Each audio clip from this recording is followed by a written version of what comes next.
What's up, everybody? Welcome back to week 2 of our Chosen Bible Study series, where we'll be having conversations about the life and teachings of Jesus as it is displayed in the Chosen series. So, again, I'm Pastor Alex, Associate Pastor for Justice and Outreach here. And I'm Pastor Victoria, Senior Pastor, Queen Anne Baptist.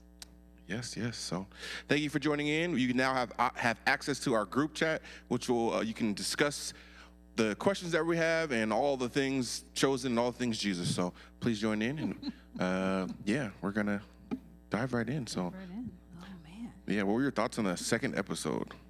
God, I guess I just have several things that kind of stuck out to me. I think one of the biggest things was watching the Sabbath kind of unfold in different circumstances. The Sabbath that Mary was hosting, it was her first, I don't know if it was her first Sabbath, but in a long time, certainly since she'd been healed. And then there was the Sabbath with the Pharisees and Nicodemus, and the Sabbath with Simon, and what is his wife's name in the I don't even know. Eden, I think. Eden, okay, it's not in the Bible. It's made up. That's okay. She needed a name. That's good that she got a name. Yes, that is true. And his brother, and then there was Matthew, who was I think they implied that he went to his parents' house. Is that where he was going? Okay, I didn't know. Inside, and I think someone was sitting down, and then presumably it was a woman sitting down, who younger, and then presumably his mother, and he watched her, and he had a bowl of food or something, didn't he? And then he looked, and then he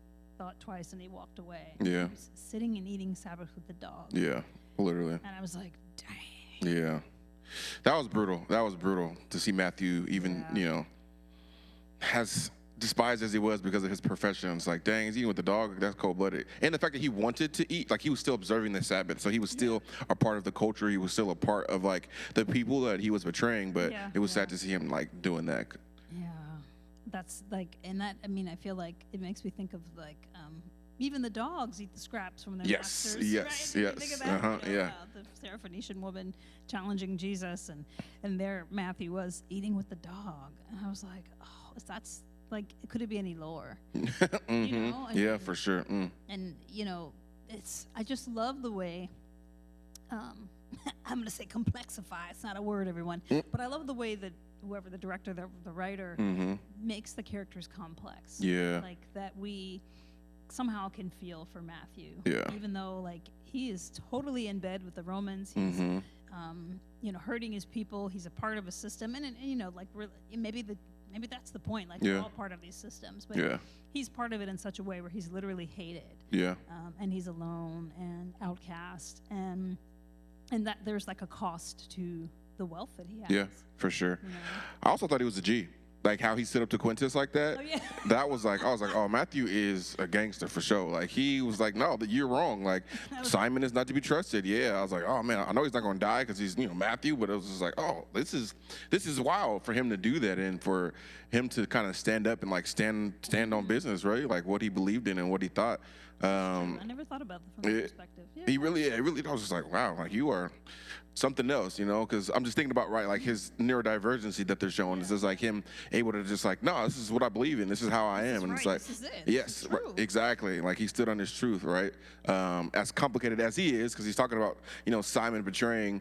I don't know. And even just talking about it, how he still tapped into his culture because he was like, Simon doesn't mess with those, the merchants in that way, or at least Quintus asked him that, and he's like, yes, he does. So I don't know. It was just very interesting scene to me that he was able to kind of speak his truth and like didn't back down, really to the threat of death, right? They could have literally, Romans could have killed Jews at that time for any old thing, for looking similar how they, in the segregated South, right? You had to walk across the street, right? Like it's very similar thing to where you did anything wrong and they could have killed you, specifically being inside of what I think was some kind of quarters, right? Some kind of Quintus's quarters. Yeah, so I was just like, I can't remember the name of Matthew's, the soldier that accompanies him. Yeah, me neither. I don't know his name.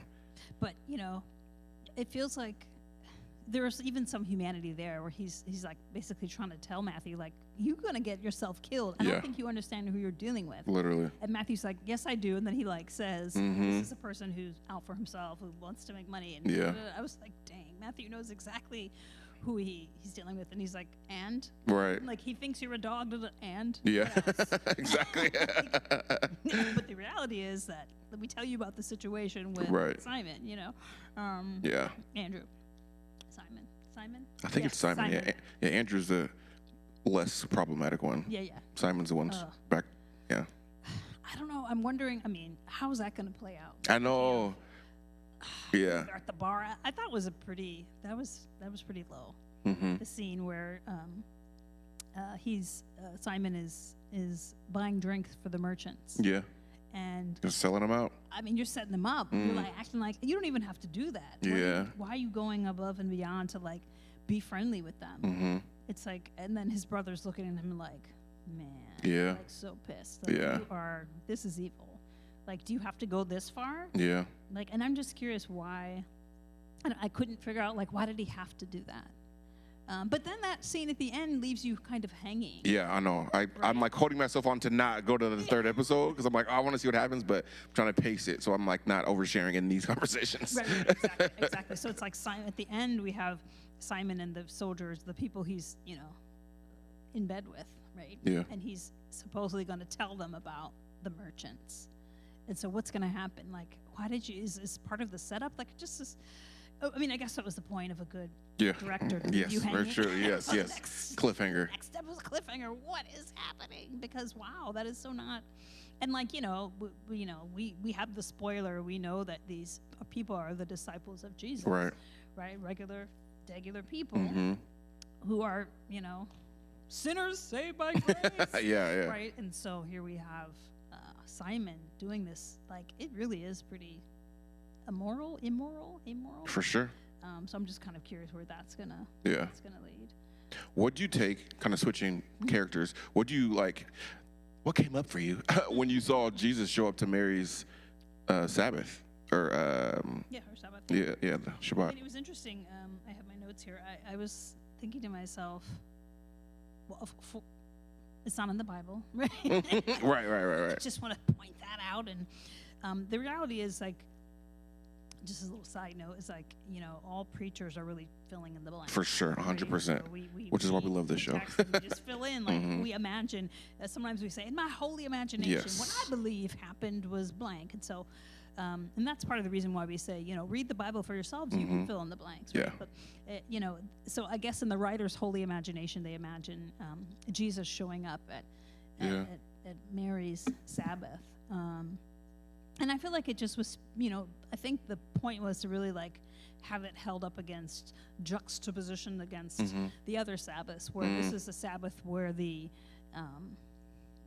unruly people, the sinful people, the woman who's blind, right? Yeah. What did the scripture that's like, what did she or her parents right. do? That's a good he point. or his parents do that he's born blind. So like someone who's born blind is perceived by society to be they're the reason why they're sick, right? And then there's the guy who, I don't know if it was her partner, who was supposed to be, I wrote his name down, but, he's just has all these little quips. He said, oh, so something good can come from Nazareth. Right. I heard so here that, we have these like ragtag group of people. And so I think that maybe was the point. Jesus shows up there. Yeah, instead of at, Nicodemus's thing, yeah. Sabbath. Yeah. But once again, it's the end. It's the end of the story. This is another episode where Jesus is talked about or alluded to, but he doesn't show up until the end. Yeah. The last few minutes of it. Right, yeah. And I even love how they're building this thing around Mary's healing, right? Like Nicodemus is like, what's like, how did I heal you? Like, how long did it take? And she's like, you didn't heal me, right? You, homie. No, yeah, literally. So it's like I just find that fascinating how they're kind of building this anticipation for the revealing that Jesus is this miracle worker, right? And how that's gonna. How, we know how it plays out in Scripture, but how the writer of the show is going to paint it for the show, right? Like, what is that going to mean? Like, how is that going to shake up everything? Everything. I liked to, Mary was being deferential. Because she didn't know who this guy was. Exactly. So the two, was it the Zebedees? I forgot who the ones. I don't know. Yeah, I think it was James and John, the sons of Zebedee. Yeah, they were already following him. Yeah. Following him, it implies that like. Because when they first walked in before Jesus, she was like, and they said, oh, someone said this is a good place to have Sabbath. Oh, I didn't know that. I missed that. And so she's like, okay, come in. So like these are complete strangers to her that she invites in. Interesting. And then a few minutes later, Jesus comes, and they make it clear that he's the one. They don't make it clear, but they allude to the fact that he's the one who said, "This is a good place to come for Sabbath." Mm-hmm. And I like the fact that she's like, "I don't even know your name." Trying to introduce you. I know who he is. Yeah. I know what he's done. In fact, I told everyone, "This is the man who healed me." Oh my gosh.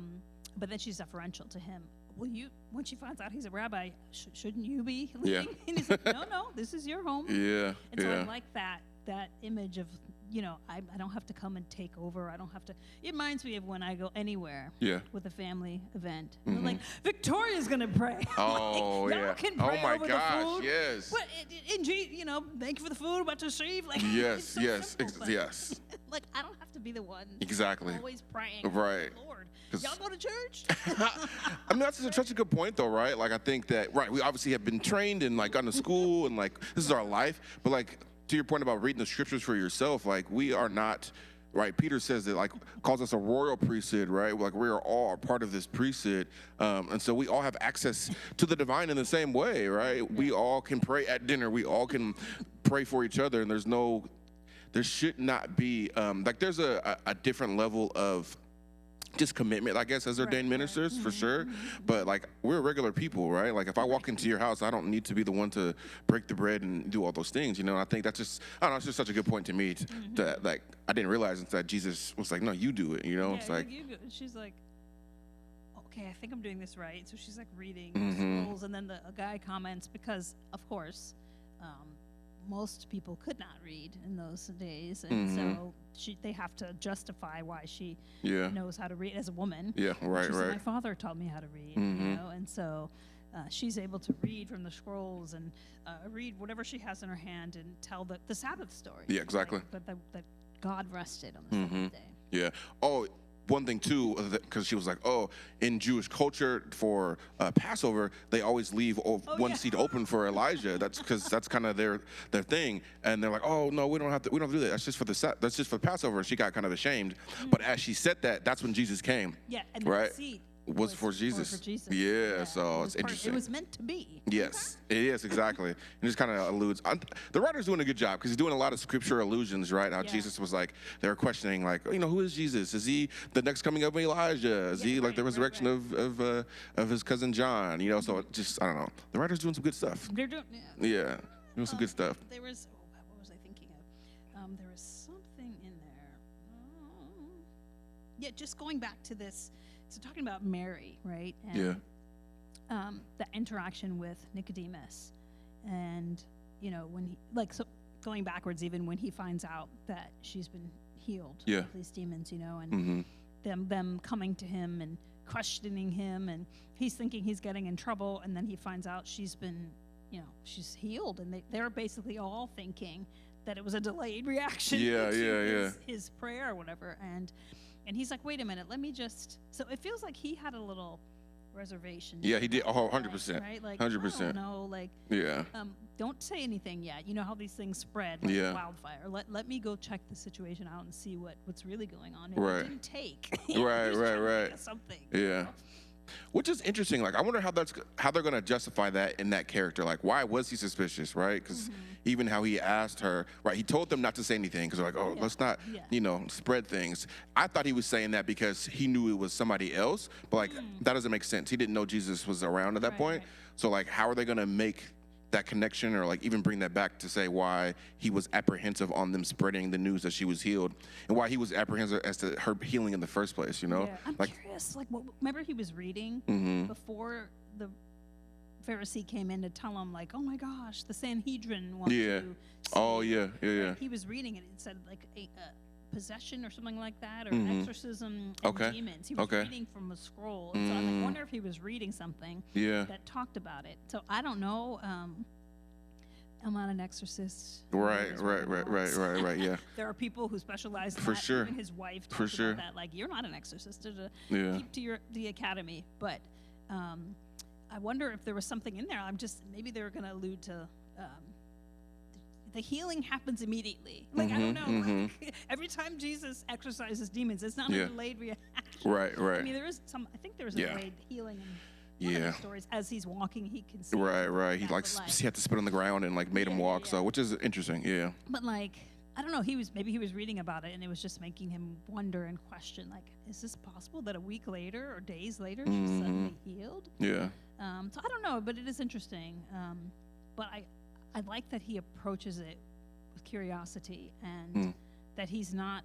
He doesn't seem offended. Right. That it's not him. Yeah, right. Right. When she says it wasn't you. Yeah. Like, and she doesn't say like it wasn't you. It was just like matter of fact, it wasn't you. Yeah, it wasn't you. Yeah. This man. Right. He didn't Right. know who he is. Right. So he was like, what? Mm-hmm. And he didn't want any credit. Yeah. He healed and didn't want credit. Right. Yes. And he was Yes. just like, Yes. And he had a smile on his face. Mm-hmm. Like it wasn't like, it was just sort of like, I mean, because when you look at her, look, she's radiant and she's, just completely new. She's literally. Powerful, like she's a different person. So it's just like, you can almost sense him saying, "I need to find out who this man is." Yeah, for 100%. 100%. This is amazing. Yeah. I love how she reclaimed her name in that moment too, because he was calling her Lilith, and he was like, she said, "I don't go by that name anymore." And I was like, "Oh, that's good." Yeah. I mean, it was a powerful moment for her. And just to see how she becomes who she becomes, knowing that she's going to be the one who's going to be with Jesus and ministering to her out of her resources and at the cross and the resurrection. So to see her in this way, where she's just like kind of this, not weak, but just feeble, kind of meek person. And then like, she's not going to be that as time goes on, right? So it's just very interesting seeing the beginnings of this. So I wish that they would have showed or painted pictures around like how, right, James and John became a follower of Jesus. Because they already make that assumption when he walks into the Sabbath, to the Shabbat dinner. Go backwards, like, or if there's going to be, they do touch on it. I hope so. But I'm also interested to see how he gets Matthew, or Matthew, but Simon. I guess both of them are pretty intriguing, right? They're both kind of shady characters in their own way. So it'll be interesting. Go back to the real quick to the Nicodemus. Yeah. I wrote it in my notes. Mary says, "I don't know his name." When Nicodemus was asking Mary what happened, she says, "I don't know his name." And then she says, "Even if I did, I couldn't tell you." And something about, for his time for men to know has not yet come. I was like, how does she know that? Right. How does she know that except for Holy Spirit? Like, right. Like it just was kind of I'm wondering how the writers are going to, again, justify, like, how did she know his time has not come? Like, right. And what do you mean if you don't know who he is? Right. How does that even... Yeah. So that's definitely something. The creative liberties of the which is good. It's good TV. I'm hooked. I'm hooked. It's good TV because I'm like, oh, yep, his time hasn't come yet. Here we go. But yeah, back to how is Jesus gonna reel in Matthew and Simon? How is he gonna get those? And like Nicodemus even. Oh yeah, exactly. I'm excited for that when he comes at night scene. Like what that's gonna be like. What leads up to that is gonna be super interesting. How he handles this person in Jesus who, he thinks he's a healer, and then Jesus is going to be proclaiming that he's the Son of God and what that means, I'm like, I don't know. I'm shocked. I wanted to talk about, and I swear I wrote this down before yesterday's events, but I promise you I did. So, right, Matthew's Roman companion, right? Yeah. After he had the conversation with Quintus or whatever, and like it shows the Roman guard walking down, and he sees another Roman guard like trying to break up a fight between the two Jewish folks. I'm assuming Jewish folks, and he walks over and just knocks out the Jewish guy, and he tells the other guy, the other Roman guard, he's like, you have to make sure that they know the name of I think it's know the language that they speak, which is violence. So he's saying that the Jewish people speak the language of violence. Yes, and like that. Is so, like, you're the violent one. Yes. And that's what oppressors do to the oppressed, right? You try to, it's like 100%. gaslighting us, like, oh, we're going to be violent. 100%. You're beating me upside the head. Exactly. He said only one language keeps their peace. Learn it, and that's the language of violence. I was like, that's just so, I don't know, so apropos for what has transpired in the last couple of days of this world. Lord. The violence that has occurred with Charlie Kirk. I'm sure you all know who this person is by now, how he was murdered or assassinated, however you want to call it, at a college in Utah. And it just sucks because it's just the world that we live in, right? And like, this is my personal take, but we talk about like political violence is wrong. Like, yes, political violence is wrong, but this country is built on political violence. It's maintained on political violence, so it's just the way we kind of like split hairs is just very interesting to me. And it sucks, right, that it happened to him in that way. But violence just begets violence. And that is the language of this world, you know, and it's just hard to live in that. And how do we be Christ-like in these moments? You know, that's just kind of the rough part. How do we not speak the language of empire and speak the language of peace and speak the language of love that Jesus wants us to when folks have done harm, you know? So that's the... Yeah, Dana shared an email that someone from MSNBC was fired for... I saw about that, yeah. And like, I mean, this is what he says. He says, talking about, what's his name, Kirk? Is that his name? Yeah, Charlie Kirk. He's been one of the most divisive, especially divisive younger figures in this, who is constantly sort of pushing this sort of hate speech or sort of aimed at certain groups. And I always go back to hateful thoughts lead to hateful words, which lead to hateful actions. And I think that is the environment we're in. You can't stop with these sort of awful thoughts you have and then say these awful words and not expect awful actions to take place. And that's the environment we're in. And so, yeah, to your point, like, we're in this place now where that's the response. Like, violence is a response. And this guy got fired for saying that. Yeah. And I'm like, for speaking the truth? Right. And I think people took it as, like, trying to blame the victim. Right. But, like, you're not just a victim. Yeah, for sure. For sure. You know, like, you've done a lot of hateful things. A lot of harm, right? And there's a difference between celebrating someone's death and not mourning someone's death, right? I think it is wrong to celebrate someone dying in that way, right? Like, oh, like this guy's right. Like we got to take violence into our own hands. I don't think Jesus calls for that. No. But we all mourn differently. You know, we all don't mourn in the same way and don't mourn the same things. Because he said some very harmful things that we have to like sit in that tension, right? And like he was an existential threat to a lot of identities that we hold, right? Mm-hmm. You and I hold, that the church holds, right? The views we stand for. So you know, it's complex, but I think the just thing to do is to sometimes shut your mouth. Right? We are human, right? I saw someone tweet the other day, sometimes conversations need to stay inside of your group chats, right? And not to the outside. Right. Exactly. That's what it said too. MSNBC, like, now you don't have a job. Exactly. Because not everyone can handle the nuance of every moment. All that to say, though, I think back to the show with the violence piece, like that is the language of empire. You know, violence is the language of empire. And so like us using that, right? Audre Lorde said it best, right? You can't use the master's tool to dismantle the master's house. So like you can't use violence in order to think that we're going to get peace and love from that. It's just not how that works. So I'm, you know, that's just my prayer. You know, my prayer for him is that he gets to meet Jesus and gets the healing that he needs that made him the monster that he was. Who are you talking about now? Charlie Kirk. I was like, or the soldier in. No. Oh yeah. yeah, exactly. You know, I the same way I pray I get healing from Jesus when I meet Jesus, and you get healing from Jesus, right? Like that's about praying from enemies, right? I'm praying for him to get whatever brokenness that happened in his life, whatever heartbreak, whatever abandonment, whatever it was that caused him to be the person that he was, because he is an image bearer, right? So he still intrinsically has good inside of him. I believe that every person, that's the hill I'm going to die on, right? And I just hope that he gets that healing when he meets Jesus at that point in time, when he meets the divine, that he gets the healing that he really desires, right? That hate doesn't come from nowhere, you know, like something happened. Hurts the oppressor too, like they're just as you know, disconnected and you know, not in true relationship with God. If that's how you operate in the world.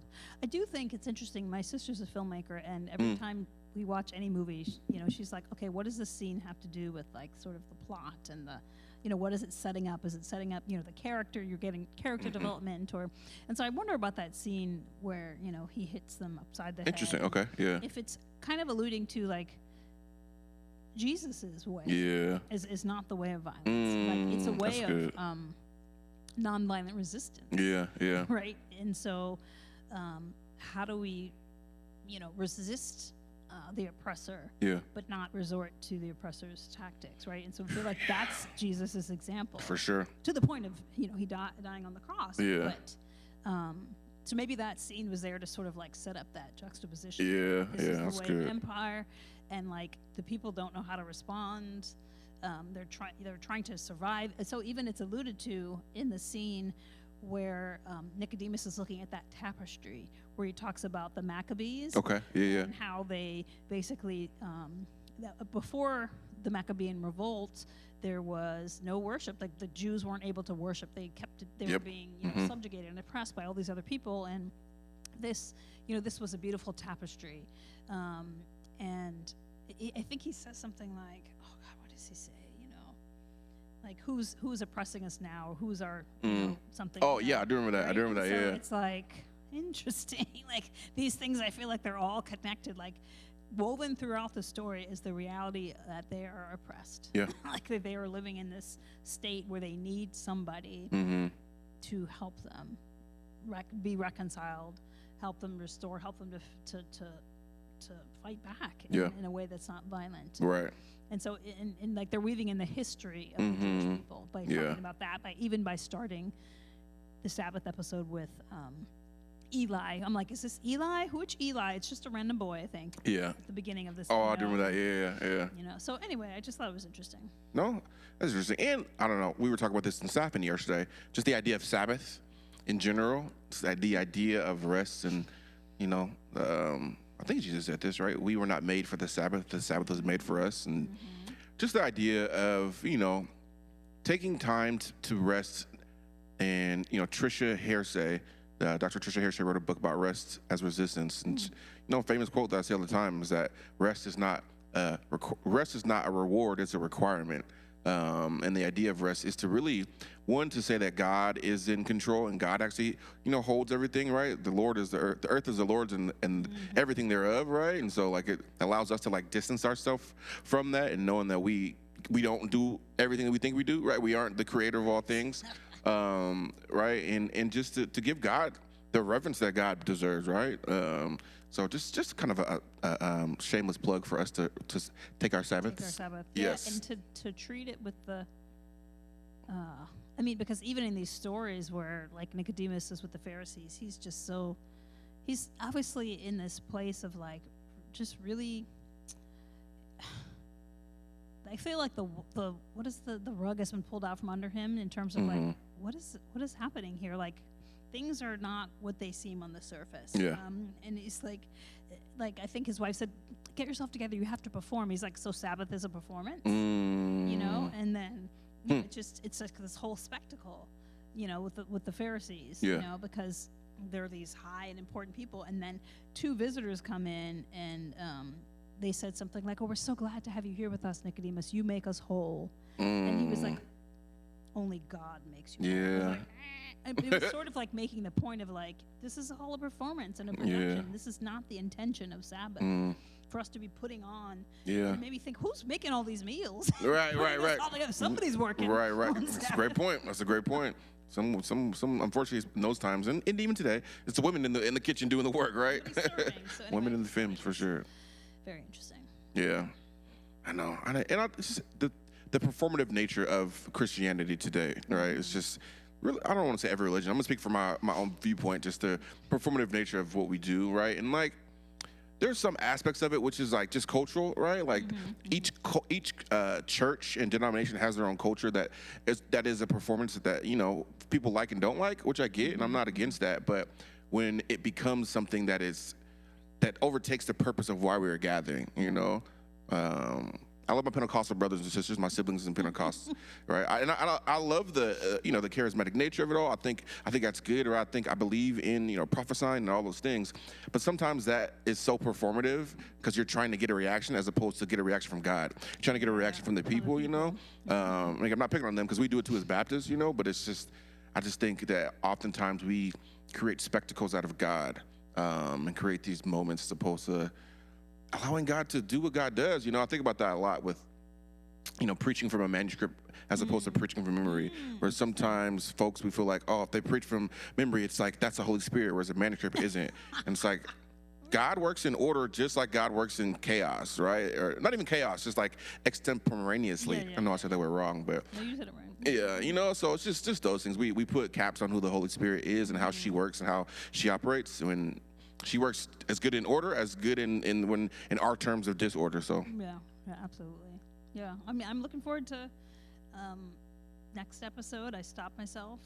Yes. I wanted to keep going. I was talking to some other people who were like, I just couldn't stop myself, and I kept watching. And I was like, all right, well, just keep track. So I'm looking forward to seeing how they kind of resolve the like what happens with Matthew, number one, like eating with the dog, Jesus. And then I'm also just excited to okay, what happens with Simon? Like, he's standing there on the beach. He's about to drop dime on those merchants. What's going to happen? You know, is Jesus going to be in the episodes more fully now? Yeah. He's once again got at the end. I want to see more of him. Yeah. Oh, for sure. So I'm looking forward to kind of those things playing out. Yeah. It'll be interesting. Last thing I had a note of, just like right on the dinner they were doing, all preparing, how they were all doing the same thing. It just reminds me of the Lord's Supper and like how that connects all of us as Christians and really the world, but specifically Christians, how we all gather around the table, whatever cadence in which we do it. We're all doing the same things. We're all saying that we're all on the same ground. We're all, words exactly. Yeah, we're all going to the same pool, pulling that same body of water, right? Hoping that we all can receive the living water, and it actually does live inside of us. So just a reminder for me that, I'm not alone. We aren't alone as a church congregation, and even folks I disagree with heavily, they still are trying to do things the best way that they know how to do it. God, across space and time. Again, that's the whole, I think, why they make these characters complex. Yeah. Because we see that, people are fallen. They make mistakes. They sin, and there's still yet redemption. There's still yet God, Jesus can still kind of come into that and fix it. Yeah, Jesus, fix it, Jesus. Fix it, Jesus, for sure. Because I ain't got the answers. Yep. Never mind. My answers is not the way of Jesus. Yeah, God's still working on me. Yes. Working on it. Come on. Yes. Well, thank you so much, Pastor. Thank you. This is fun. I love this. I'm truly enjoying this. Hopefully, y'all are enjoying this, and we'll be in the group chat talking about things, and the sermon series is going on as well. So, yeah. Look forward to seeing you all next week. Yes. All right. Bye. Bye.